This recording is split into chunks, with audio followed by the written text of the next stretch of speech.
Hey everybody, Marty and Jonathan here. Hey. Jonathan, we just finished watching the entirety of The Defenders Season 1. We're going to go full spoilers, but the topic I want to talk about is the Defenders villain problem, which persists throughout all 8 episodes of the show. Oh yeah, and it's sort of, I mean, it's the Marvel Studios curse, for the most part, other than, say, Loki and a couple of Kilgrave and Jessica Jones, for example. Marvel villains are really sort of on the lower tier of superhero villains on film. And we were excited going in that someone like Sigourney Weaver was Alexandra, you know, the villain here. And you're like, Sigourney's amazing. Yeah. But her character is just, she's never given anything. No, she's so underused, and I think a lot of the problem was people went into the season expecting what character is she going to be from the Marvel Universe instead of just letting her be a new character, be a role that is well performed. And Sigourney does as well as she can with the material. I mean, she is an amazing actress, and so she does great work, but she's not given much to work with. Well, and I completely agree with that. And the thing is, she was never given that amazing sort of maniacal villain moment. Yes. Because at the end of episode 6, all of a sudden, Elektra, who is her pawn in this whole thing, literally stabs her in the back and kills her, which I thought was an amazing moment, like one of the high points of the show. Easily. Episode 6, I think, does a phenomenal job at delivering that sort of counterbalance and that unexpected thing to happen to the villains. But yeah, you go through this whole thing, you get Sigourney Weaver's her motivation in the first episode that she's dying, and so she needs to do this for that. But beyond that, you never get the moment that you get with Kingpin or Kilgrave, where it's like, oh, I totally understand them beyond I don't want to die. Like, that is the only thing you get for her, and that's not really fair to that actress for me. Yeah, I completely agree with that. But then you get that turn, and it's, oh great, Elektra is going to be the villain of this season, and that is awesome.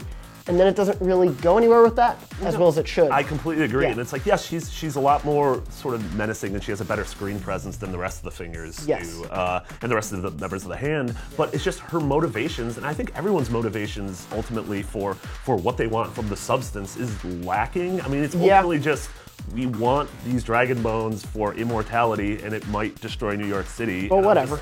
And it just, I don't know, it just seems like sort of apathetic throughout. Yeah, it's very much they sort of don't care about anyone else but themselves, but even though the Hand is so far-reaching that you would think they probably should care a little bit to not upset their partners or things like that.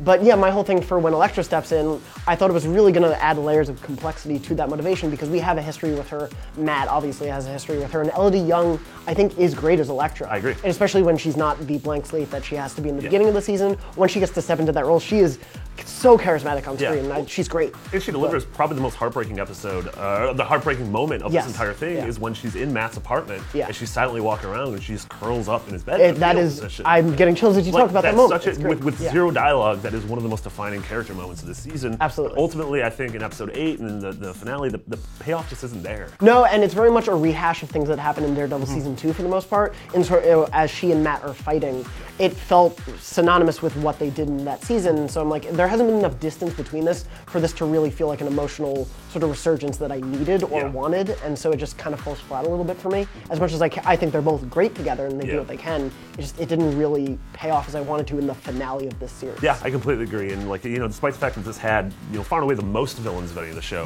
with Sigourney Weaver and Elektra and Madame Gao and the rest of the Fingers, none of them really had the impact that someone like Cottonmouth or Kingpin or Kilgrave did. Yeah, my thing with the Fingers is that they're set up as sort of these antagonists that I almost wish the season had spent more time on each of them to build them up and almost made them like mini bosses they had to overcome. But instead they're just people they fight a couple times, and Madame Gao, who's been just around the whole time. Yeah, they felt like the Vipers in Kill Bill, but without being given the sort of backstory to make us care about these people. Yes, absolutely. And so that made all those fights not really have any emotional resonance. They just kind of, when the fights looked cool, they looked cool. When they didn't, it was disappointing. Completely agree. Yeah. Thank you so much. We're going to have a lot more spoiler talks on the Defenders, including our thoughts on whether or not Iron Fist himself was redeemed and where we think the Marvel television universe will go next. So for everything else Defenders, stick right here on IGN.